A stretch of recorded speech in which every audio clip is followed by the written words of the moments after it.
Hello Indycar fans, it's June 15, 2019. Sorry for being a bit behind recently because I have been very busy recently and a lot of other complications arose. Now that that's passed, I can get on with my updated video takes on the Detroit Duel and the Indycar race in Texas last Saturday. But before that, let's just remember, right now the 24 Hours of Le Mans has already begun. There's 20 hours and 21 minutes left of racing, and naturally, the Toyotas of Kobayashi and Fernando Alonso are first and second respectively at this time. Will Fernando Alonso, the number 8 Toyota, come out on top later on to take a second Le Mans victory in a row? Only time will tell. And from there on, will he come back to Indy next year with a better ride? We'll find out about that too. So tune into Motor Trend, because that's where live coverage of Le Mans, if you're curious, is happening at this time. Hope your favorite drivers and cars win. To the Detroit Duel, Part 1, I can say congrats to Joseph Newgarden for winning the race and Alexander Rossi finishing a fighting second. It's just too bad that it was delayed by rain, but nothing to be a wet blanket about because, hey, even with a timed race because of rain, it was still competitive all the way around. Second round, with Scott Dixon taking it to the bank, the PNC Bank for Chip Ganassi Racing, winning for first time after crashing out the race before, which is the first time in 2 years Scott Dixon has made an error and crashed in a race. Amazing, like 2 years for Scott Dixon. Like Niki Lauda before him, I call him Mr. Consistency too. At least the second race in Detroit was beautiful and sunny and no need to be timed, and Scott Dixon practically ran away with it. Where's Marcus? Yes, I'm getting to Marcus. Where he finished? In Detroit 1, he finished 13th. Detroit 2, he actually finished second. A very good performance for the Sam Schmidt-Peterson motor racing team. I hope you have better luck in the future, Marcus, and hopes you win one. Same to it for Felix. He might have crashed in Detroit too, but I still have confidence in him. Hopefully he'll make no more mistakes, so Ganassi will keep him on. As for the Texas race, boy, was that a race to remember. I mean, like, Newgarden may have won that one with Rossi second again, like he did in the Detroit one. But man, what a show like Dixon and Colton Herta put on before they both accidentally took each other out. Nice to know that neither one really takes the blame for one another. But what can I say? Like, I was cheering them on. The fact that Honda was pretty much the juggernaut until Newgarden came out of nowhere and just like managed to worm his way up there with Alexander Rossi finishing seconds. Like, wow.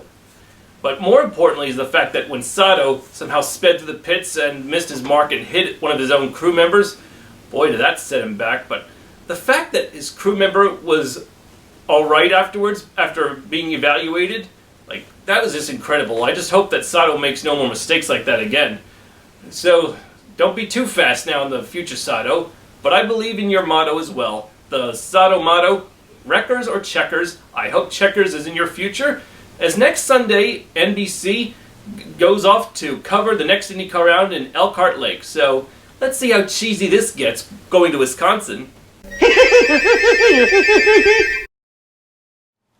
Hey, sorry everyone that for that little intermission, I had to run a few errands.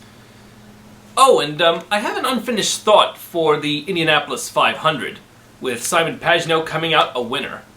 As my eccentric Uncle George would say to me constantly and ever so randomly, he always tells me, "You ever wonder where the yellow went?" Well, I'll tell you something, Uncle George, if you're watching this. Simon Pagenaud's Indy 500 winning car has that color, and it went to victory lane. That's where it went.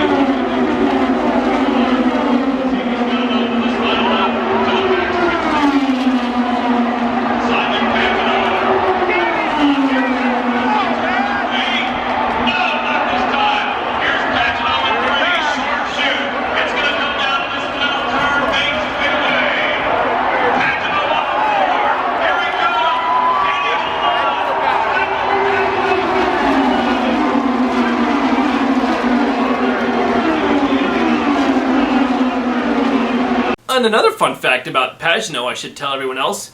Back in 2015, which sadly was on the day Justin Wilson suffered fatal injuries, in the hours before that race, guess who took my picture with Graham Rahal?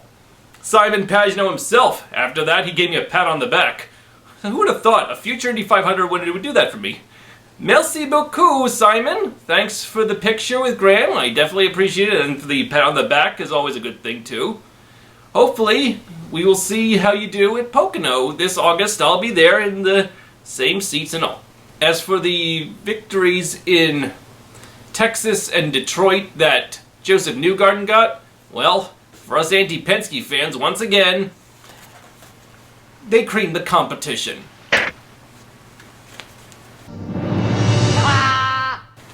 Oh yeah, as for Marcus Ericsson in Texas, he finished 7th. I forgot about that little part of the running gag. Well anyway, that concludes this video for the IndyCar races of Detroit and Texas. Tune in on the 23rd when the IndyCars race on the very fast and very competitive race at Elkhart Lake. And that's where things will get really cheesy too.